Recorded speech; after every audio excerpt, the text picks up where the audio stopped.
Ah, le rapport de stage. Rien que d'entendre ces mots, on sent un petit frisson, pas vrai? On l'imagine tout de suite comme une corvée, la dernière montagne à gravir après un stage intense. Mais et si on changeait complètement de perspective? Si on transformait cette obligation en une véritable opportunité? C'est ce qu'on va faire aujourd'hui. Faire du rapport de stage le premier vrai outil de sa carrière. Allez, on y va. Voilà, le stage est fini. C'était une expérience incroyable. On a la tête pleine de nouvelles choses. Et puis, d'un coup, le silence. On se retrouve face à une page blanche avec une date limite qui approche. Et cette fameuse question qui tourne en boucle. Et maintenant, je fais quoi? C'est ça le moment de vérité. Le moment du rapport. Alors, stop. On respire un bon coup et on oublie la pression. Ce rapport, il ne faut pas le voir comme un obstacle, mais plutôt comme un tremplin. C'est vraiment le moment parfait pour faire une pause, regarder un peu en arrière pour mieux préparer l'avenir. C'est l'occasion de prendre tout ce qu'on a appris, de distiller le meilleur de son expérience pour le présenter. L'erreur, ce serait de le voir comme un simple catalogue de tâches. J'ai fait ci, j'ai fait ça, franchement, c'est un peu ennuyeux, non? Il faut oublier cette idée de catalogue. Il faut penser récit.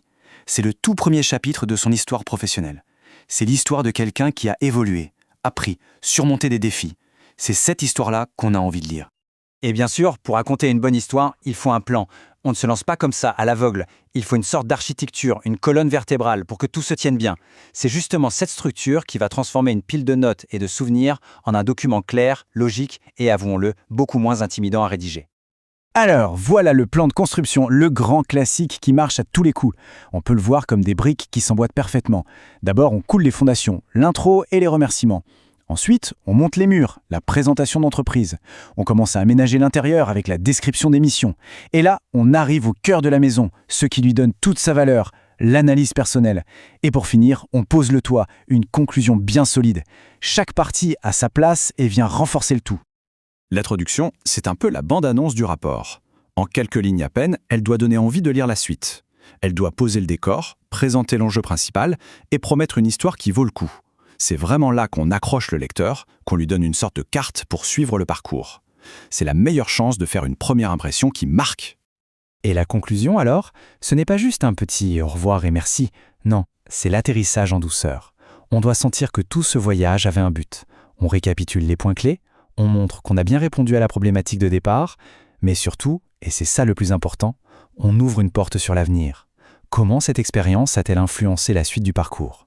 C'est le moment de faire le lien entre le stage et son projet professionnel. Ok, maintenant on passe au niveau supérieur. On entre dans la salle des machines, là où se trouve le vrai moteur du rapport. C'est vraiment ici qu'on fait la différence entre un rapport correct et un rapport exceptionnel. Il ne s'agit plus seulement de décrire ce qu'on a fait, mais de décortiquer, d'analyser. C'est le moment de prendre de la hauteur. Regardons bien cet exemple parce qu'il est absolument essentiel. C'est le passage de la simple description à la véritable analyse. D'un côté, la description brute. J'ai classé des dossiers clients. Bon, et alors? De l'autre côté, l'analyse.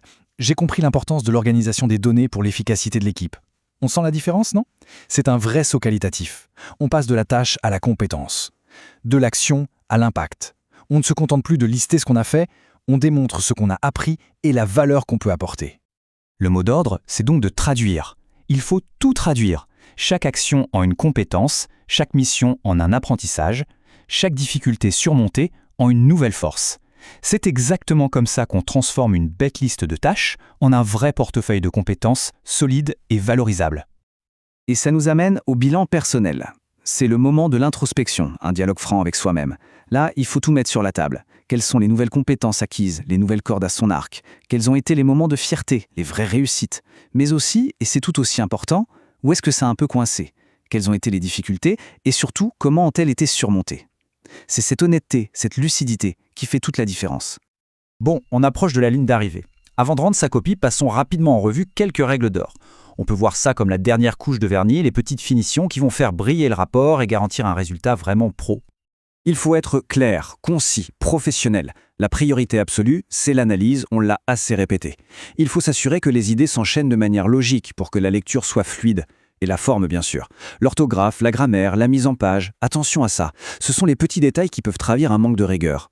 Et un dernier petit secret, un regard extérieur, c'est indispensable. Il faut faire relire son rapport, toujours, parce qu'à force d'avoir le nez dedans, on ne voit plus ses propres erreurs. Et s'il restait le moindre doute sur l'importance de ce document, il faut bien retenir ça. Ce rapport n'est pas juste un devoir à rendre. Il n'est pas destiné à finir au fond d'un tiroir. C'est une véritable carte de visite professionnelle. C'est la preuve concrète de sa capacité à réfléchir, à analyser, à communiquer. En fait, c'est un investissement pour l'avenir. La page n'est plus si blanche maintenant, hein. On a la méthode, le bon état d'esprit. Alors, la seule question qui reste, c'est quelle histoire va-t-on choisir de raconter? Parce que oui, c'est un choix. Il faut la rendre mémorable, la rendre aussi marquante que l'expérience qui vient d'être vécue. Le stylo est entre ses mains.